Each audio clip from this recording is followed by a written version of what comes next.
Okay, so the last verifying identities that we didn't get to on page 455 is number 53.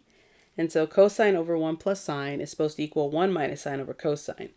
So neither side looks easier, but I'm just going to stick with the left side, try to work on that side. What I do notice though is that the cosine here is kind of flipped, right? And the 1 minus sine is changed, and that 1 minus sine is now in the numerator. So what I'm going to do is say, well, I know an identity, cos squared plus sine squared equals 1. I'm going to see if somehow that'll help me, because right now I have 1 plus sine. I don't have anything squared. But if I were to rewrite this, subtract sine squared from both sides, I'd get cos squared equals 1 minus sine squared. All right, so somehow I might get a cosine squared and I can rewrite it. So we'll see what we get. So I'm just going to multiply numerator. Let me rewrite what we have. Cos x over 1 plus sine. I'm going to multiply numerator and denominator by the conjugate. So 1 minus sine. Because I really need this denominator to turn into cosine, right? Not necessarily square it, but at least into some kind of cosine. So what we have on the numerator, is cosine times all of this. So I'm going to distribute the cosine in. I get cosine times 1 minus cosine times sine. So just put cos sine. And denominator, same thing. I have a binomial times another binomial. I'm just going to FOIL it out. So 1 times 1 is 1.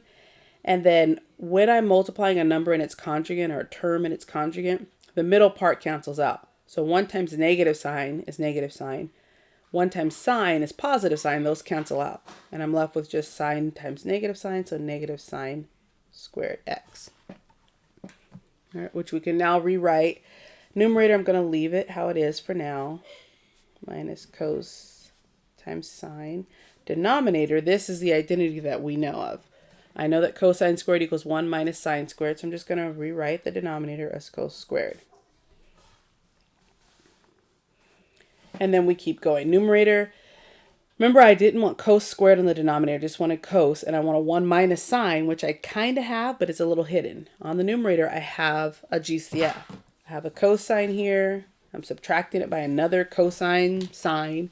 So I'm going to use that, factor it out, and I'm left with, when I factor out or divide out cosine here, I'm left with 1. When I divide cosine here, I'm left with sine. And then still over cos squared x.